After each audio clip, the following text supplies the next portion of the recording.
Now, know. what made you want to get into cabinet work? I came home one day and I said, Kelly, guess what? I started a cabinet shop. She said, you don't even know how to build cabinets. I said, I know. I'm going to learn. I don't know if you realize what a gift you are, but I promise you, Tim Wyrick walks in the room and lights it up. And I remember the day that your wife was in church and I was preaching and she talked to me and she said, I wish you'd pray for my husband, and is it possible you could visit him? And we used to have these Monday night visitations where we'd go out and visit people. And I said, sure. And so I remember driving to your house. I turned at St. Mark Church and went down that road and came up to see you. And that night when we talked, you came on to church then and gave your life to God and was changed. And Tim, I've looked at you all those years and said, man, I'm so glad I went that night because I made one of the best friends I could ever have. But Me too. I've watched you and seen what you've done. And tell me about how Jesus changed you, what it did for you, what you'd say to anybody else, what it means to you in your life. Yeah, I'm not perfect. I mean, you know, I slip up and I say, Who don't? I told this guy the other day, I said, you know, running that business, you know, it's aggravating. Yeah. You know, not all the time, but it's aggravating. Years ago, I'd have went through there and throwed stuff, and I said, I get mad because I can't get mad anymore. I want to, you know, I want to, something just wants me to get mad. I can't get mad. Yeah, I mean, you know, me and my wife, we were about to go through a divorce. And we, you know, that's been 30 years. Yeah. We're still married, you know, and doing financially great. And, you know, he gave me a heart for people like the kids at Kendrick and places like that. And if I say something to somebody in my shop that I shouldn't have said, it used to, I'd been like, I don't care, you know. Right. Now I'm like, it bothers, you know, you'd be sitting there and I have to call them or catch them, you know, say, hey, I shouldn't have handled it like that. I want to apologize, you know. That's hard for me, but and that's just part of that's growing in your faith. Debbie had mentioned to me that you had said, we were talking about wanting to go somewhere with our kids for some vacation, and Debbie said, it's a little expensive, we'd get all the kids there. And I remember you said to her, she told me that, Tim said, look, don't worry about that. It's the memory. Go make it now. And I thought, you know, I remember the Tim that'd be like, you pay your own way. We're going, and what do you mean vacation? We're going to work. And I think the maturity, the seasoning, the years of life. It's like you said, though, I've never seen a Brinks truck fall on a hearse. Yeah, or a U-Haul. But let me ask you a couple things. You and I met years ago, and a couple of them is what was your life like coming up? I mean, you had a brother and a sister, and you had an awesome mother that just passed away, and a great dad. Tell me about Tim Wyrick. What was your life as a kid, and where were you raised? Well, I grew up over on Buena Vista Road. In Columbus, Georgia? Yeah. Yep. And my daddy was a great man, but he was real bad about telling you that you wasn't going to ever be anything and amount to, you know, nothing, and which he was probably right the way I was running back then. But did that motivate you then? I mean, some people it shuts them down, and some people it motivates them. Oh yeah, it motivated me. I was the smallest offensive lineman at Kendrick High School when we run all by city, and I got most valuable offensive lineman. He never said nothing. Then I went in the Marine Corps, the youngest guy in my platoon, and graduated with my dress blues. And they sat with the general at Paris Island. Wow. He never said nothing. And then I was grilling some chicken. He said, I sure am proud of my boys. And then he passed away 5 days later. So at least I got to hear it. That's right, you got the blessing. Yeah, but I've never given up. I mean, I'm hard-headed. Yeah. Well, and that's what it is. Sometimes it's that reverse psychology, you know. Yeah. They tell you can't do it, and something, and he says, I'll show you. And so. Well, you know, it's like you always said, different personalities. Some people, they would have crawled in a corner, their personality. And other people will try to get to where they hear the confirmation or the, you know, I'm proud of you, or stuff like that. But, one of the things I've loved about you, we talk about your life and where you are. When I met you, same thing, you lived life out loud. I mean, Tim was like, if the sun came up, Tim's going to grab that day and do something with it. And you were a big, big help. I will be forever indebted, because my own son, Brent, you know, who's pastor now, he was he was at that stage as a teenager where, I thought, I've got to give him more attention, but I'm so busy here. And you stepped in, started teaching him how to hunt. So he would go everywhere, spend every dime. All he wanted to do was hunt. Wake me up at 4 in the morning and say, Dad, we got to go hunting. What did Tim Wyrick do to him? But thank you for that. Oh, yeah. The investment you made was amazing. That was one of the highlights of my life. I mean, I loved it. And I love Brent. Yeah. We're all proud of the way he's turned, what he's turned into. Mm-hmm. And he does an awesome job. You had an accident years ago when you was hunting. What was that like? Yeah, we was in Colorado in the Grand Mesa National Forest, and I was going too fast on my four-wheeler and missed a turn, and the handlebar, when I went over the handlebars, it went through my thigh and severed my femoral artery in the middle of the Grand Mesa. Wow. Yeah, and so didn't they have to medevac you out of there? Mm-hmm. They had to get the ambulance in there to get me to a flat top to helivac me out. Gosh. And I was laying there. I lost a lot of blood. I should have probably bled to death, but they said I was laying on the gurney and they was fixing to put me on the helicopter, and they said, no pulse, no blood pressure. And I said, I'm still here. And they helivac'd me to Grand Junction. We had to stay out there like 3.5 weeks until I could walk and get my blood built back up. But it's like I always say, when you're dumb, you got to be tough. Oh yeah, yeah. And you were, even on that situation, man, I remember that was the scariest thing when I heard that. I went on my deck and was just praying and crying and pleading, because I said, man, we can't lose Tim. And then, of course, next thing you know, when you're up and around, you're going hunting again. When I think about that, the business you've got now, the cabinet business, I hope people, TNT Cabinets, I promise you, y'all do the most quality work. I mean, it's like the high-end stuff, beautiful. Yeah. And, well, thank you. I mean, if it's a little house or a big house, it's going to be done right. Mm-hmm. Me, my wife, or my daughter all put our eyes on it before it leaves. Yeah. And if it's not right, take it back and fix it, redo it. Now, what made you want to get into cabinet work? I came home one day and I said, Kelly, guess what? I started a cabinet shop. She said, you don't even know how to build cabinets. I said, I know. I'm going to learn. And so, as we progressed, it was me and another guy. Name started with a T, and that's how we got TNT. And then the other T quit about 2 months into it because it was a struggle. Yeah. I had somebody invite me to go to Atlanta to a show where they're doing some machines, just a small group of people. Right. And I was living in a $70,000 house, and it was like $240,000.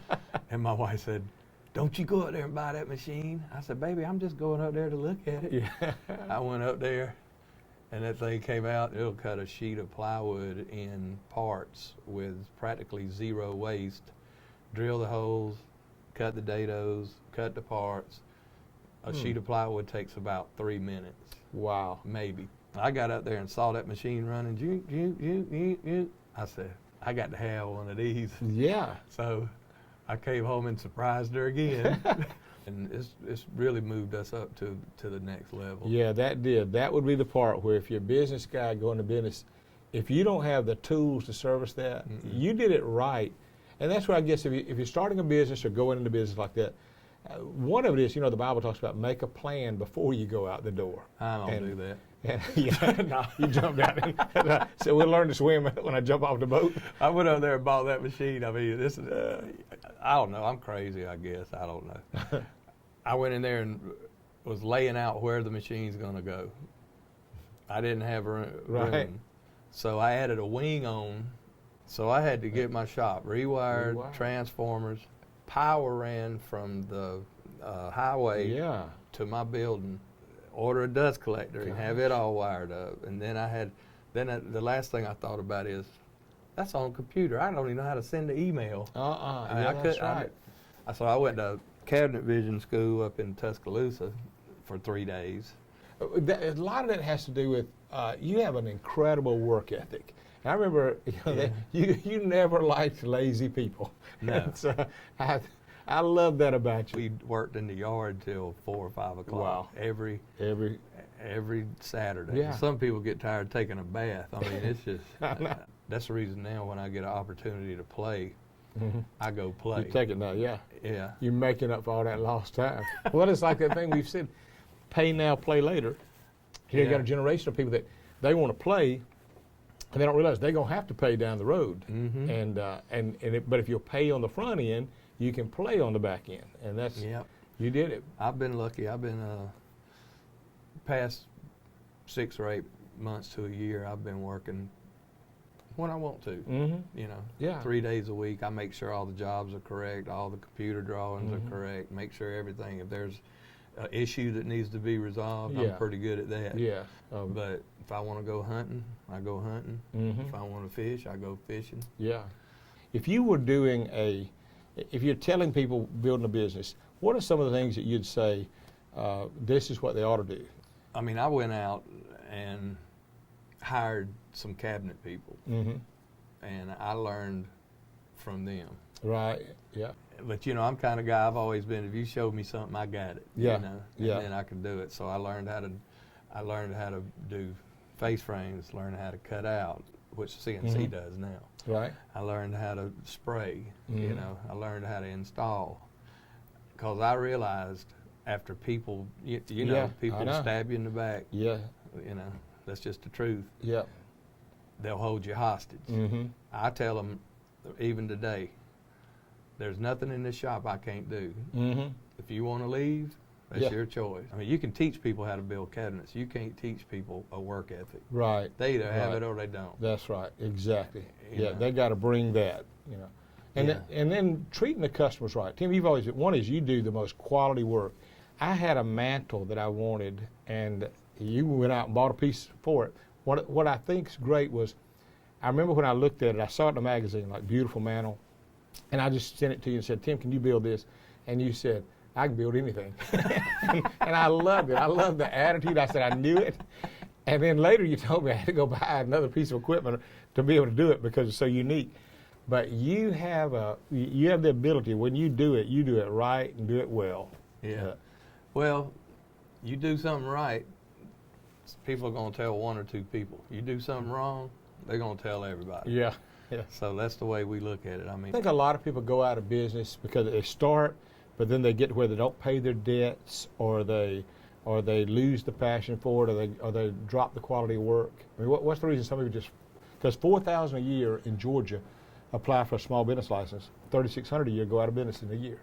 I know that my wife and I, we went to Kendrick over there on Buena Vista Road, and we've never had nothing. And when you see, I think some people see all that money coming in, and they forget they finna be some going out. Yeah, that's right. And planning for taxes and workman's comp and Social Security tax, 941s. I mean, I could go on and on and on. We didn't buy new stuff. Yeah, how about that? You know, we never. I'm still paying myself the same thing I was making when I left here. How about that? And because we don't need it. Yeah, you know, we can live off of that. Yeah, and as a business, that's what you've done though. You honest, because you're a Christian guy. You've done the business right. You work hard. You do quality work. You've treated your people well. Your reputation in town. You can walk into a house and just see the quality of work and a business or anywhere else. Yeah, we get emails and letters we print off all the time, and we have a wall where we keep them. Yeah. And we make copies and let the employees see it. Yeah. What you're shooting for. You know, I mean, if they don't see it and all they ever hear is mess this up, you did this, what's wrong, you know, they need to see the good stuff. That's too. Right. I'll tell you one of the things that moved me a lot too, Tim, that made me really proud of you again for everything. But there was Kendrick High, for some people that don't know, it was one time it was one of the high level schools in town, competitive when he was there playing football and things like that. And you, a few years back, went over and noticed that their gymnasium, what they had for workout was nothing, and some of the students were discouraged.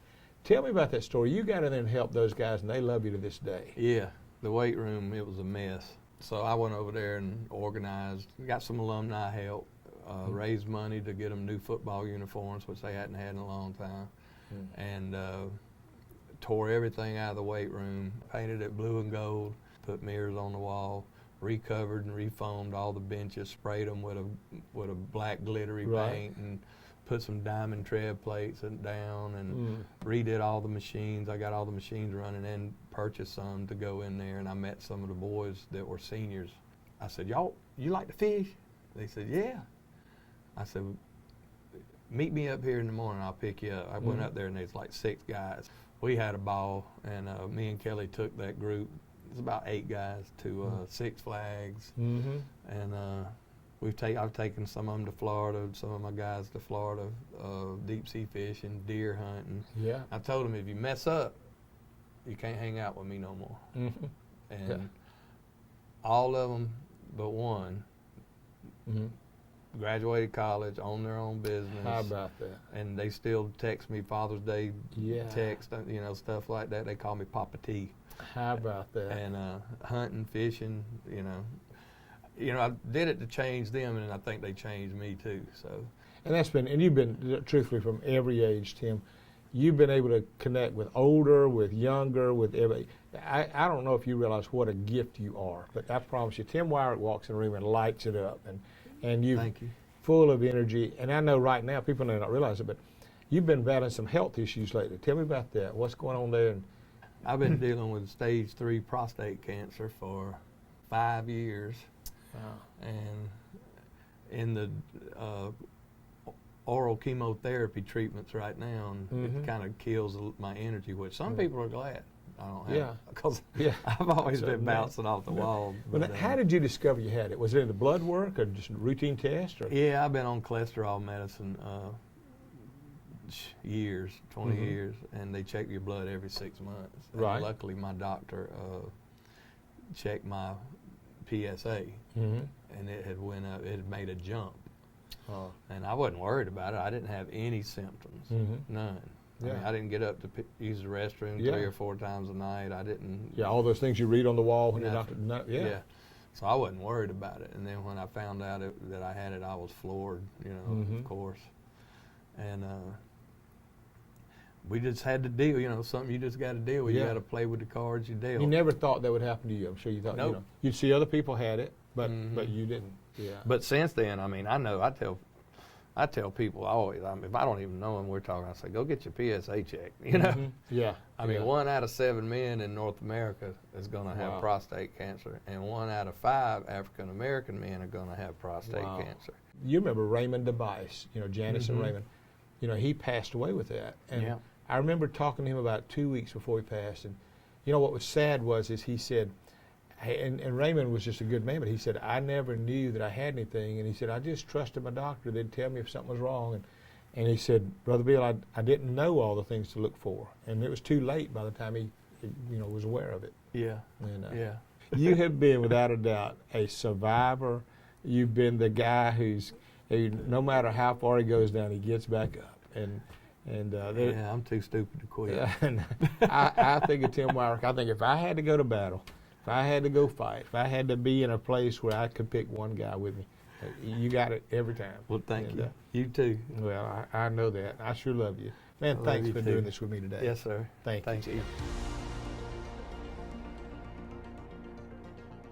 Thank you so much for watching this episode of the BP Leadership Podcast. Now, if you enjoyed this episode and all of our other ones, we need you to do a few things for us. We need you to subscribe to the channel if you have not already. We need you to like these episodes, comment on these episodes, and share them with a friend. We want the world to see the incredible content that Bill Purvis is consistently pushing out right here on this platform, BP Leadership Podcast. So make sure you do that if you haven't subscribed already, whether that's on YouTube or all of our awesome audio platforms that we're listed on, so that everybody can hear this. So make sure you like, you comment, you subscribe, and you share the BP Leadership Podcast.